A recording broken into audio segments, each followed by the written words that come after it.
بسم اللہ الرحمن الرحیم۔ السلام علیکم ناظرین۔ پاکستان میں آلریڈی ایک پولیٹیکل کرائسس بڑا سویر قسم کا چل رہا ہے، پھر اس سے بھی زیادہ سنگین پاکستان میں اکنامک کرائسس چل رہا ہے، اور یہ تھوڑے کرائسس تھے کہ اب ایک نیا کرائسس، ایک جوڈیشل کرائسس، جوڈیشری کا ایک کرائسس ہمارے سامنے آیا، اور یہ کرائسس کوئی عام ججز کا نہیں ہے، یہ کوئی عام سب آرڈینیٹ جوڈیشری کی بات ہم نہیں کر رہے، ہائی کورٹس کی بات نہیں کر رہے، بلکہ ہم سپریم کورٹ آف پاکستان کی، اور سپریم کورٹ آف پاکستان میں بھی یہ جو کرائسس جو ابھی سامنے آ رہا ہے اس میں ہم دیکھ رہے ہیں کہ chief justice of Pakistan Umar Ata Bandial, اور ایک طرف وہ ہیں اور ایک طرف جسٹس فائز عیسیٰ صاحب جو کہ پونی جج ہیں، جن کو next year chief justice of Pakistan بن جانا ہے۔ اور اب یہ دیکھیں کہ یہ اس قسم کے حالات پیدا ہو رہے ہیں کہ جو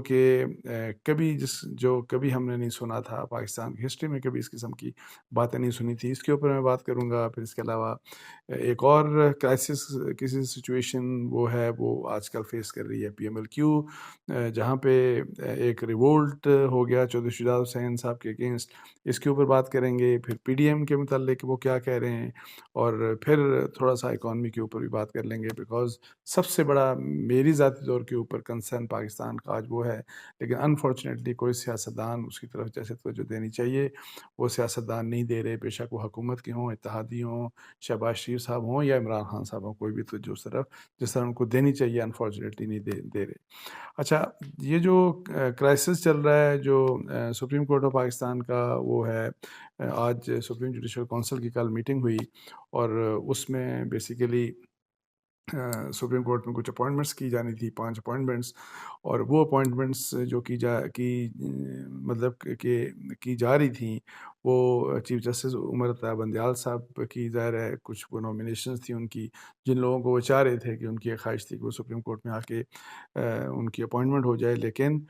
وہ نہیں ہو سکا کام۔ اور جو 9 ممبرز تھے جوڈیشل کمیشن کے، اس 9 ممبرز میں سے 5 لوگوں نے ان کے اگینسٹ جو چاہ رہے تھے چیف جسٹس، ان کی خواہش کے اگینسٹ انہوں نے ان کے خلاف فیصلہ دیا، اس لیے کسی قسم کی کوئی اپوائنٹمنٹ نہیں ہو سکی، اور وہ مسترد کر دیے گئے۔ یہ رپورٹ سامنے آئی۔ اس کے بعد جو ایک اور جو زیادہ سنگین بات وہ سامنے یہ آئی کہ جب یہ خبریں آنا شروع ہو گئیں کہ مسترد ہو گیا، اور پھر بہت سے لوگوں نے کہا کہ جی، مطلب ہے کہ کامنٹری میں لوگوں نے کہا سوشل میڈیا کے اوپر کہ جی عمر عطیہ بندیال صاحب کو شکست ہو گئی، اس طرح کی باتیں یعنی کہ وہ اپنی مرضی کے لوگوں کو اپوائنٹ نہیں کر سکے، جن لوگوں کو نامینیٹ انہوں نے کیا تھا یا جن کو وہ ہائی کورٹ سے وہ ایلیویٹ کر کے سپریم کورٹ میں لانا چاہ رہے تھے، وہ نہیں ہو سکے۔ تو اس کے اوپر اس کے بعد ایک پریس ریلیز آئی، اور اس پریس ریلیز نے اس طرح کے تاثر دیا کہ جیسے کہ یہ پوسٹ پونمنٹ ہے، مسترد والی بات نہیں ہے، بلکہ پوسٹ پونمنٹ ہے، اور یہ آگے پھر دوبارہ سپریم جوڈیشل کونسل کی میٹنگ ہوگی اور پھر دوبارہ ریکنسیڈریشن ہوگی۔ اس طرح کا ایک امیج، مطلب ہے کہ ایک میسج تھا اس پریس ریلیز میں۔ اچھا، انٹرسٹنگلی اس کے بعد پھر جسٹس فائز عیسیٰ صاحب کی طرف سے ایک مطلب ہے کہ ان کا ایک خط انہوں نے لکھا چیف جسٹس صاحب کو، جو کہ میڈیا کے اوپر رپورٹ ہو گیا، اور اس نے تو بالکل بھی وہی والی بات کر دی کہ مسترد ہوا، وہی جو نامینیشنز تھی وہ کلیئر کٹ 5 لوگوں نے مسترد کی، یعنی وہ چیز جو کہ پہلے رپورٹ میڈیا کر رہا تھا، یا سوشل میڈیا کے ذریعے یا مین اسٹریم میڈیا کے ذریعے، وہ چیز مطلب ہے کہ وہی بات کی جو جسٹس فائز عیسیٰ صاحب نے اس کو انڈورس کیا، اور بلکہ اس کے اوپر کویشچن ریز ہو گیا کہ اب یہ ہے کہ ظاہر ہے ایک طرف چیف جسٹس عطا بندیال صاحب کی ڈیفینیٹلی ان کی مرضی اور منشا کے مطابق پریس ریلیز ایشو کی گئی ہوگی، جو کہ press supreme court of Pakistan نے فارملی ایشو کی۔ تو کیا جو چیف جسٹس آف پاکستان نے کہا وہ سچ ہے، یا جو جسٹس فائز عیسیٰ صاحب نے کہا وہ سچ ہے؟ بیکاز سچ کچھ ایک ہی ہو سکتا ہے، دونوں سچ چیزیں نہیں ہو سکتی، اور اسی وجہ سے مطلب ہے کہ یہی کنٹروورسی ڈسکس ہو رہی ہے، میڈیا کے اوپر بھی ڈسکس ہو رہی ہے، اور اس کے اوپر میں حامد خان صاحب کو سن رہا تھا، وہ بھی بڑا افسوس کا اظہار کر رہے تھے کہ یہ کس قسم کی سچویشن ہے، اور ایسا کبھی بھی نہیں ہوا پاکستان کے ماضی میں۔ جو رپورٹرز ہیں سپریم کورٹ کے اور جو جوڈیشری کو کور کرتے ہیں، مطلب سپیریئر جوڈیشری کو، جو جرنلسٹ ہیں، وہ بھی کہتے ہیں کہ ہم نے اس قسم کی سچویشن کبھی بھی اپنی زندگی میں نہیں دیکھی۔ تو اب یہ ہے کہ ظاہر ہے کہ یہ معاملہ بڑا سنگین ہے، بیکاز یہ کوئی عام سیاستدانوں کی بات نہیں، یہ کوئی عام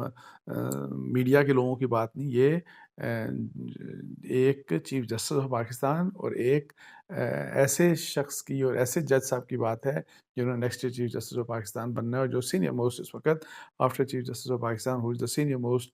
جج of the supreme court of Pakistan, justice Faez Isa صاحب۔ تو اب یہ ہے کہ جی اگر ایک ان میں سے دونوں میں سے ایک سچ بات کر رہے ہیں اور دوسرے جو ہیں ان کی جو بات ہے، یا اس کو میں یہ نہیں کہوں گا، میں جھوٹ کا لفظ استعمال نہیں کرنا چاہتا، حالانکہ میں قیوم صدیقی صاحب کو جو جیو کے ظاہر ہے کافی سینئر جرنلسٹ ہیں، وہ ایک سورس کو کوٹ کر رہے تھے اور انہوں نے ایک ان میں سے ایک کے بارے میں بات کرتے ہوئے کہا کہ اٹس اے لائی، ایک سورس کو کوٹ کر کے وہ کہہ رہے تھے۔ سو میں جھوٹ پھوٹ کی بات نہیں کر رہا، لیکن حقیقت کے برعکس مجھے چیز لگ رہی ہے، غلط بیانی کے اگر آپ کہہ لیں تو یہ چیز اب ایسے نہیں ہو سکتا کہ یہ میں آپ کو بتاؤں کہ اگنور ہو جائے، کہ آپ اس کو اگنور کر دیں کہ ایک پریس ریلیز آئی، ایک جج صاحب کی اسٹیٹمنٹ آئی، دونوں میں بالکل ایک بڑا واضح قسم کا کنٹرڈکشن ہے، ایک کچھ اور بات کر رہی ہے پریس ریلیز، ایک جج صاحب کی بات بالکل ڈفرینٹ ہے۔ تو اب یہ ہے کہ ایک سچائی تک ظاہر ہے، اب مجھے لگتا ہے ایسے ہے کہ اس کے اوپر ایک کنٹروورسی ہوگی، اور آلریڈی آپ کو بتایا کہ چیف جسٹس آف پاکستان اور ان کے جو دو ججز جن کو انہوں نے پچھلے بھی کیس میں، جو کہ یہ 63 کا کیس تھا، اور یہ ڈپٹی اسپیکر پنجاب اسمبلی کا جو کیس تھا، اور اس میں انہوں نے جو فیصلہ دیا، اور اس کے اوپر آلریڈی آپ کو پتہ ہے کہ ان تین ججز کے متعلق اور چیف جسٹس صاحب کے اوپر خاص طور کے اوپر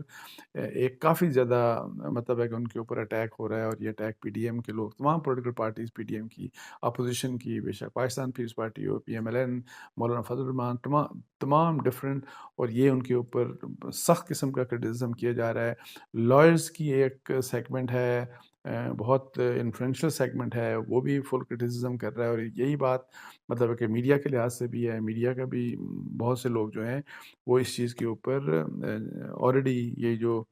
فل کورٹ بنانے کی بھی جی جو ایک ڈیمانڈ تھی، اور یہ کہ جی ان تینوں کو یہ کیس نہیں سننا چاہیے، اور ایسا کیوں ہے کہ ہر کوئی، اور اس کے اوپر تو خیر جنرلی ایون ججز جو ہیں، بہت سے وکلاء جو سینئر وکلاء ہیں، وہ بھی یہ کہتے ہیں کہ یہ کیا بات ہے کہ ہر امپورٹنٹ کیس جو ہے وہ یہ تین یہی ججز سنتے ہیں، جبکہ باقی جو ججز ہیں جس طرح جسٹس فائز عیسیٰ اور جو بہت امپورٹنٹ اور بڑے سینئر ججز ہیں، ان کو ان کیسز میں، اور جو کانسٹیٹیوشنل نوعیت کے ہوتے ہیں، جن کی سیاسی امپلیکیشنز بڑی سیریس ہوتی ہے، ان کو شامل کیوں نہیں کیا جاتا۔ تو میں اب یہ کہہ رہا تھا کہ چونکہ آلریڈی ایک بہت بڑی کنٹروورسی، اور پھر جس کے اوپر چیف جسٹس کے اوپر ظاہر ہے اٹیک، جائز ناجائز کی بات میں نہیں کر رہا، وہ سب آپ کے سامنے ہے کہ ٹھیک ہے یا نہیں ہے واٹ ایور، لیکن ظاہر ہے وہ انڈر اٹیک ہیں۔ تو مجھے لگتا یہ ہے کہ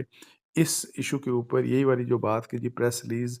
سچائی کے اوپر مبنی تھی کہ نہیں تھی، اور جو جسٹس فائز صاحب نے بات کی، کیا اگر وہ حقیقت تھی تو اس طرح کی پریس ریلیز کیوں ایشو ہوئی، تو مجھے لگتا ہے کہ اس کے اوپر کچھ آپ دیکھیے گا کہ آئندہ کچھ دنوں میں اس کے اوپر کچھ ڈیمانڈز آئیں گی، کچھ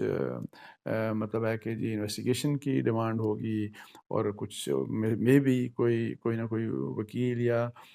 کوئی وکلاء میں سے کوئی اس کے اوپر سپریم جوڈیشل کونسل بھی جا سکتا ہے کہ جی اس کو انویسٹیگیٹ کریں، اور anyhow it is a serious matter, اور یہ اتنا سیریس میٹر بن سکتا ہے، مجھے لگتا ہے ایسے ہے کہ جو آگے جا کے یہ کافی زیادہ سیریس مسئلہ بن سکتا ہے۔ تو اب اس کے بعد پی ڈی ایم کے اوپر تھوڑی سی بات کر لیتے ہیں۔ ان کی آج میٹنگ ہوئی، جو کہ کہتے ہیں کہ میٹنگ شاید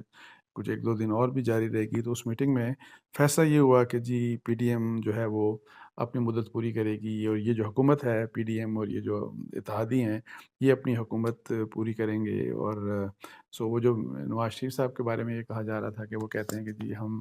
حکومت ختم کرنا چاہیے اور فوری الیکشن، تو وہ بات رول آؤٹ ہو گئی، اور سو فیصلہ ہوا کہ ہم مدت پوری کریں گے۔ اب مدت پوری کریں گے تو کس طرح پوری کریں گے؟ پاکستان کے اکانومی کے حالات بہت خراب ہو رہے ہیں، اور 240-45 میں اوپن مارکیٹ، اور میرا 40 سے اوپر شاید یہ انٹر بینک کا ڈالر ہو چکا، اور یہ اس کی اتنی سیریس امپلیکیشن ہوں گی کچھ حد ہی نہیں۔ مجھے لگ ایسے رہا ہے اس مہینے تو نہیں فرسٹ کو، لیکن ایک دو مہینے کے بعد آپ دیکھیے گا کہ اگر یہ چیزیں ریورس نہ ہوئی، اگر یہ ڈالر جو ہے وہ 200 کے لگ بھگ قریب واپس نہ آیا، تو 300 سے اوپر پیٹرول ہو جائے گا، یہ میں آپ کو بھی بتا دوں۔ اسی لحاظ سے ڈیزل بہت مہنگا ہو جائے گا، اور اس کے کنسیکوینس میں پاکستان میں بہت زیادہ مہنگائی ہو جائے گی۔ اور یہ جو پی ڈی ایم یا یہ جو پی ایم ایل این اور جو اتحادی کہتے ہیں کہ ہم اپنی مدت پوری کریں گے، تو یہ مدت پوری کرنے کی ان کی خواہش ضرور ہے اور ہوگی، لیکن میں آپ کو بتاؤں کہ میں ان کے لیے بڑا شدید خطرہ اور بڑا سیریس قسم کے ریئیکشنز اب لوگوں کی طرف سے ان کے اوپر آ سکتے ہیں، کیونکہ ان کی جو اکانومی کی ہینڈلنگ رہی ہے اس شہباز شریف حکومت کی اتحادیوں کی، وہ انتہائی مطلب ہے کہ ڈس اپوائنٹنگ اور ڈپریسنگ قسم کی رہی ہے، بیکاز کہا چلیں عمران خان صاحب مطلب ہے کہ وہ جو بارودی سرنگیں بچھا کے گئے تھے، تو بجائے اس کے کہ ان کو آپ ریموو کرتے، تو آپ نے تو کچھ ایسے حالات کر دیے کہ بہت ہی زیادہ حالات خراب ہو گئے ہیں پاکستان کی اکانومی کے، اور کوئی سوچ بھی نہیں سکتا تھا کہ 3 مہینوں میں تقریباً وہ کوئی یہ جو پاکستان یہ جو روپے کی ڈی ویلیو ہے، وہ کوئی 60 روپے تک جو ہے آپ ڈی ویلیو روپیہ ہو جائے گا، جو کہ ابھی رکا نہیں، یہ جاری ہے، ہر دن تقریباً آج کل 4-5 روپے جو ہے وہ ڈی ویلیو پاکستان کا روپیہ ہوتا ہے۔ تو اس لحاظ سے میں دیکھ رہا ہوں کہ جو اتحادی ہیں، اور خاص طور کے اوپر پی ایم ایل این کے لوگوں کو جو لیڈرز ہیں، میری ذاتی رائے میں ان کو لوگوں کی طرف سے بڑا سخت ریئیکشن دیکھنا پڑے گا۔ میں یہ فورسی کر رہا ہوں اگر انہوں نے حالات اکانومی کے ٹھیک نہ کیے، ٹھیک ان دا سینس کہ ڈالر واپس آنا چاہیے اور جو مہنگائی ہے یہ کنٹرول ہونی چاہیے۔ اچھا، پھر ہم تھوڑی سی پی ایم ایل کیو کے بارے میں بات کر لیں، چودھری شجاعت حسین صاحب کے بارے میں۔ ان کو ریموو کر دیا گیا، بشیر چیمہ صاحب کو بھی ریموو کر دیا گیا، اور میری جو خیال ہے کہ جو پی ایم ایل کیو کا جو کانسٹیٹیوشن ہے، اس میں میرے خیال ہے چودھری شجاعت صاحب کو تاحیات وہ ان کے رہنما، مطلب پی ایم ایل کیو کے لیڈر ان کو رکھا گیا تھا، لیکن اینی ہاؤ اب چونکہ جو سارا کچھ ہوا، ایک ان کے درمیان جو جس قسم کے بھی جو حالات خراب ہوئے چودھری یہ گجرات کے چودھری جو ہیں ان کی فیملی میں، تو اور جو مخالفت کی ابھی ریسنٹلی چودھری شجاعت حسین صاحب نے پرویز الہی صاحب کی چیف منسٹرشپ کی، تو اس کے کنسیکوینس میں اب Chaudhry Pervaiz Elahi sahib who is now also the chief minister of Punjab, تو انہوں نے یہ ایک سیریس ایک جوڑ دیا ہے چودھری شجاعت صاحب کو، اور اب دیکھتے ہیں کہ چودھری شجاعت صاحب کیسے ریئیکٹ کرتے ہیں، اور ان کے سامنے کس قسم کے مطلب ہے کہ آپشنز اویلیبل ہوں گے۔ کورٹ میں بھی ویسے جا سکتے ہیں، آئی ڈونٹ نو، اب دیکھتے ہیں کہ یہ کیا ہوتا ہے۔ اور اس کے علاوہ ایک آخر میں چھوٹی سی بات کروں گا کہ 11 لوگ ہیں کل جو ہیں پی ٹی آئی کے 11 ایم این ایز کے استعفے قبول کر دیے گئے ہیں، اور اب دیکھنا ہے کہ جی اگلے دنوں میں کچھ اور بھی استعفے قبول کیے جاتے ہیں کہ نہیں کیے جاتے۔ میری نظر میں یہ بڑا امپورٹنٹ اس لحاظ سے ہے کہ آپ کو پتہ ہے کہ جو ابھی پی ٹی آئی کے لوگ کہہ رہے تھے اور کہ جی ہم اس حکومت کو چلتا کر سکتے ہیں، نو کانفیڈنس کی بھی بات کر رہے تھے کہ چونکہ اب پنجاب آ گیا ان کے پاس، پی ٹی آئی کے پاس، کے پی کے آلریڈی ان کے پاس ہے، تو اگر ہم نو کانفیڈنس لے کے آتے ہیں ان کے اگینسٹ، شہباز شریف صاحب کے اگینسٹ، تو اگر واپس اس کے لیے ظاہر ہے پی ٹی آئی کو واپس آنا پڑے گا، عمران خان صاحب اور جن لوگوں نے استعفے کا اعلان کیا تھا، تو اب یہ استعفے قبول ہو گئے، اور کچھ اور بھی استعفے اگر قبول ہوتے ہیں آگے، تو ان کا آنا جو ہے وہ ویسے ہی بے معنی ہو جائے گا، اس لحاظ سے کہ وہ جس قسم کی مطلب ہے کہ ایک تھریٹ پارلیمنٹ کے اندر ڈال سکتے تھے، چونکہ اب ان کے لوگ کم ہو گئے ہیں اور مزید بھی ہونے کا ایکسپیکٹڈ ہے، تو اس لحاظ سے یہ مسائل مطلب ہے کہ ان کے لیے یہ ایک پولیٹیکل چال ہے شہباز شریف حکومت اور اتحادیوں کی کہ کس طریقے سے ان کو آؤٹ سمارٹ کیا جائے پی ٹی آئی کی پالیٹکس کو۔ اچھا، آخر میں صرف وہی والی بات کہ اکانومی کے لحاظ سے تو میں تو کہہ کے تھک گیا کہ دونوں سائڈز مل کے بیٹھے ہیں، میں حکومت کی اور اتحادیوں کی بات کر رہا ہوں، اور پھر عمران خان صاحب کی، کہ ملک کی خاطر کم از کم آپ بیٹھ جائیں، اس ملک کی اکانومی کی خاطر، لوگوں کی خاطر بیٹھ جائیں۔ لیکن بڑے ہی افسوس کی بات ہے، اور مجھے لگ ایسے رہا ہے کہ یقین کریں جیسے سیاستدانوں کے بارے میں ٹپیکل ہوتا ہے نا کہ ان کو اپنے سیاسی مفادات سے آگے نہیں سوچتے، اور یہی بات مجھے لگ رہی ہے اس وقت جس طرح کی مطلب ہے کہ ایپتھی ہے اور انڈیفرنس ہے آن دیئر پارٹ. آپ دیکھیں کہ بے شک وہ حکومت میں، بے شک عمران خان اپوزیشن میں. سو یہ سارے کے سارے جو لوگ ہیں انفارچونیٹلی مجھے ایسے لگ رہا ہے کہ اپنی ذاتی مفادات سے بیونڈ نہیں دیکھ رہے. ورنہ اگر ان کو ملک کا خیال ہو، لوگوں کا خیال ہو، ملک کی یہ ڈوبتی ہوئی اکانومی کا خیال ہو، تو ان کو کم از کم اکانومی کے لیے مل کے بیٹھنا چاہیے. لیکن انفارچونیٹلی وہ نہیں بیٹھ رہے، اور جو کہ انتہائی قابل افسوس بات ہے. لیکن یہ بات انڈورس ہو گئی، یہ بات کم از کم احساس پیدا ہو رہا ہے لوگوں میں کہ یہ بہت ہی سنگ دل قسم کے سیاستدان بہت ہی سنگ دل ہوتے ہیں، اس لحاظ سے کہ ان کو اپنے ذاتی مفادات کے علاوہ، جو سیاسی مفادات کے علاوہ، اور اقتدار کی جو ان کا ہوس ہے اس کے بیونڈ وہ نہیں سوچتے. اور یہ ملک کے اور عوام کے اور یہ باقی جتنے بھی چیزیں، یہ نعرے بازی ہوتی ہے، اس کا حقیقت سے کوئی تعلق نہیں ہوتا. تو اس کے ساتھ ہی مجھے اجازت دیجیے. جزاک اللہ. السلام علیکم.